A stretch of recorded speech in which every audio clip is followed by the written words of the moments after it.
د مهمو خبرونو سرټکي. افغانستان سره د تعامل پر اهمیت د ازبکستان د ولسمشر ټینګار.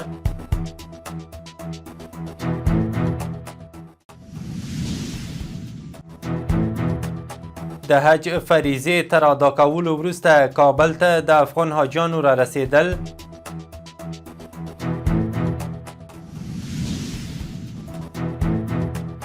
د روسیې د پوهنې وزارت له مرستیال سره د ورغلي افغان پلاوي کتنه.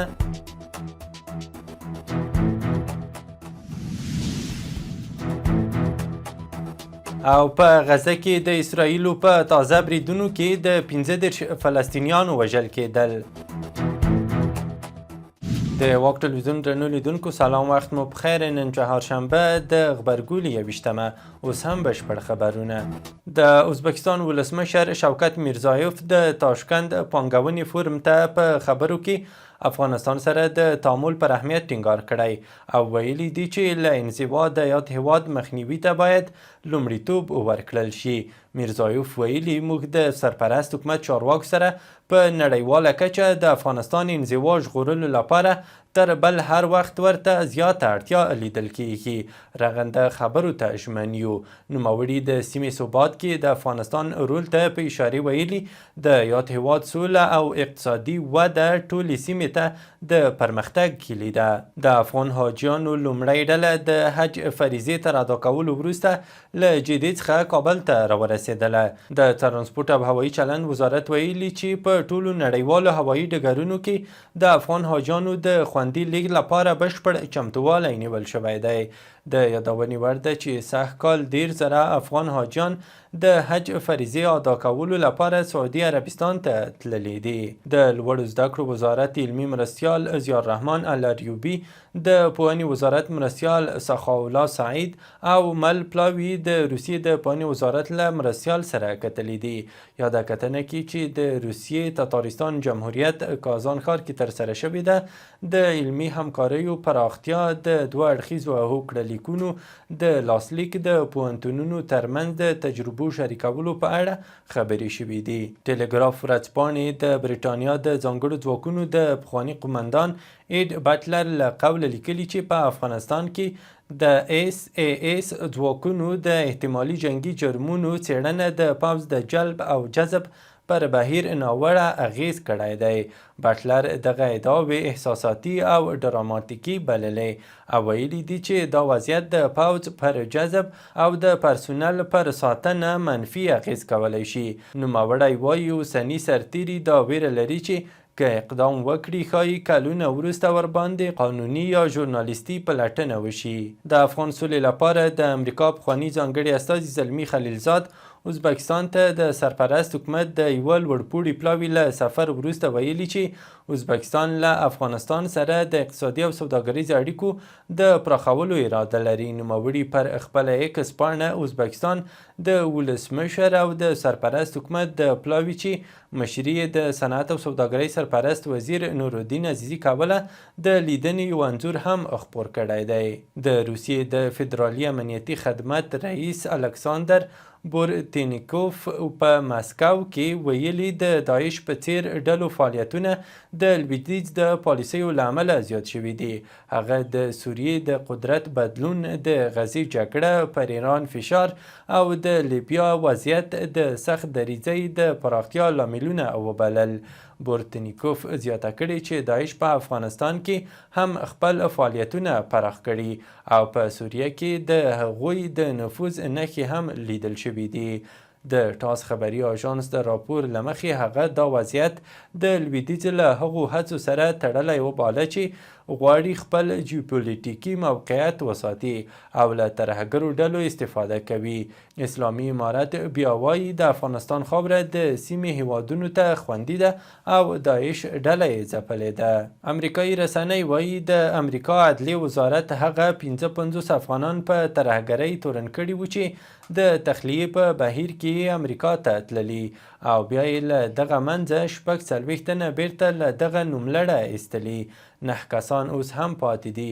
راپورونه زیاتوي چې امریکایي چارواکو د نصیر احمد توحیدي په نوم په یوه کس تور پورې کړی چې د امریکا د وروستیو ولسمشریزو ټاکنو په ورځ د ترهګریز برید اراده درلوده. تر اوسه د دغو کسانو د دوسیو په اړه څرګنده پایله نه ده وړاندې شوې. د لوګر ولایت د مخابراتو او معلوماتي ټکنالوژۍ ریاست مسؤلین وایي چې په دې ولایت کې به ډیر ژر 42 نوي مخابراتي سایټونه فعال شي چې له امله به زرګونه کورنۍ له باکیفیته مخابراتي او انټرنیټي خدمتونو برخمنې شي. د یاد ریاست رئیس مولوي مطیع الله عابد ویلي چې له دغو سایټونو 9 د ټي ډي اف پروژې له لارې او 33 نور د بېلابېلو مخابراتي شرکتونو لخوا منظورې شوې چې کار به یې نږدې راتلونکي کې پیل شي. نوموړی زیاتوي چې دا سایټونه به د لوګر ولایت په مرکز او هغو ولسوالیو کې فعالیږي چیرې چې انټرنیټي او مخابراتي خدمات کمزوري یا په نشت کې حساب دي. د پکتیا ولایت د رسنیو دفتر په یوه خبرپاڼه کې ویلي چې د اختر په ورځو کې د یاد ولایت د ځاځي اریوب ولسوالۍ سپینې شګې تفریحي پارک ته څه باندې 350,000 سیلانیان تللي دي. خبرپاڼه کې راغلي یاد پارک یوه خصوصي شرکت ته په قرارداد ورکړل شوی چې پکې د سیلانیانو لپاره اړین خدمتونه برابر شوي دي. له هیواده بهر دا چې پر غزه د اسرائیلو تازه بریدونو کې 15 فلسطینیان شهیدان او لسګونه نور ټپیان شوي دي. رویټرز خبري آژانس ویلي چې په قربانیانو کې 25 هغه فلسطینیان دي چې د مرستو ترلاسه کولو لپاره راغونډ شوي وو. دغه بریدونه داسې مهال کوي چې غزه کې روان بشري ناورین ورځ تر بلې زیاتېږي. د اسرائیلو پخواني لومړي وزیر ایهود اولومیرت ویلي غزه کې د جګړې دوام د بندیانو ژوند له ګواښ سره مخ کوي. نیویارک ټایمز د اولومیرت له قوله راپور کې ویلي چې نتنیاهو د خپل سیاسي بقا لپاره غزه کې شخصي جګړه پر مخ وړي. راپور کې همداراز ویل شوي د غزې جګړه له معقولو اهدافو پرته دوام لري.